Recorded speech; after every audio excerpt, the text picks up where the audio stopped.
From Colorado's news leader, this is the #1 rated 9 News. On this Veterans Day, it is time to remember and honor those who served our country. Today, some students at Littleton High School did just that. 9 News reporter Brooke Thacker spent part of the morning with them and joins us now. Hi, Brooke. Hi, Gary. 2 classes at Littleton High School teamed up for class projects. Students from film and history sat down with veterans and interviewed them about their time serving in World War II. They taped the interviews as well. The 4 people are from Holly Creek Retirement Community, Ralph Crawford was a part of the 10th Mountain Division.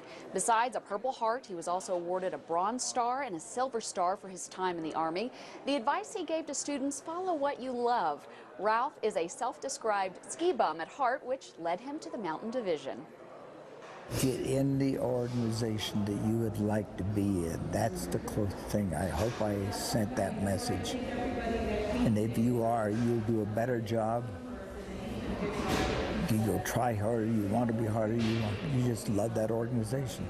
I love the outdoors, I love Mother Nature, so that's why. Daphne Lovelace is not a veteran, but has just as many life lessons to share. Besides marrying a World War II veteran, Daphne was a 16-year-old living on the island of Oahu, even more, living in Pearl Harbor the day the Japanese attacked. That happened 69 years ago. And I thought of the kids nowadays, you know, they know nothing about bombs falling and how it affects people, you know. But myself, I was young. It was the older people that got together and talked, you know. But I don't know if you call it fortunate that I saw the plane come over when we were going to church. And you see this puff of smoke chasing the plane out of the city. You just kind of think of what we have now, what we would do in that position, and I was just really surprised. And she was how old? 16. And you were how old? 15. Well, I think it's so important because we learn about it in history class, but it's a better experience to actually learn from somebody who was there and experienced all of this. It's kind of a much better experience for us to learn.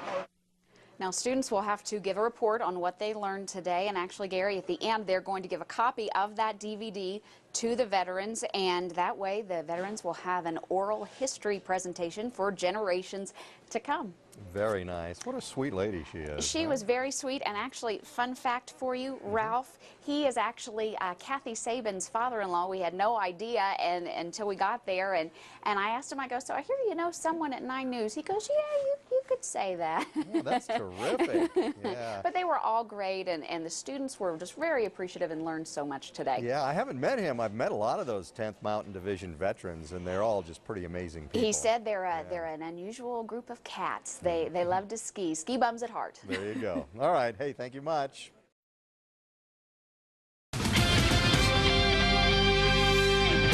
Technology is changing the way Americans honor Veterans Day.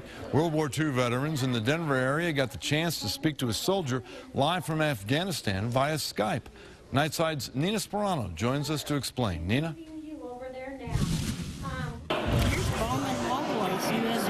Looking back to the early 1940s, fighting a war was much different.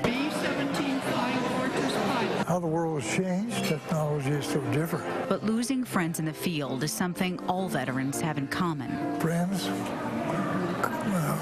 buddies, pals. It just makes me shiver. While serving in World War II, Elaine Brennan and Roy Donahue would wait for weeks for a letter, their only way to connect with home. We just wanted to thank you for your service and let you know that we appreciate all you're doing for us and our nation, and that you're in our thoughts and prayers. Today, technology is connecting generations of soldiers online. Right now, we're working on some things for the ANA, for the Afghan National Army. First Lieutenant Matthew Gallagher is serving in Afghanistan and used Skype to connect with 200 World War II veterans at Holly Creek Retirement Community. Just think they're over clear on the other side of the world, and they can see and hear us. How much of your time is spent construction for the Army, and how much of your time is spent defending what you're doing? Local nationals, we actually don't interfere with their world too much. Technology is closing the gap on generations of war veterans. Have a very personal contact that we never had. Very, very special. Now, because Matthew is active duty in Afghanistan, he was moved at the very last second right before the Skype call, so he's unable to connect via webcam, but simply hearing his voice didn't seem to loosen the connection these vets felt for a soldier so far away. Reporting for Nightside, Nina Sperano, Fox 31 News.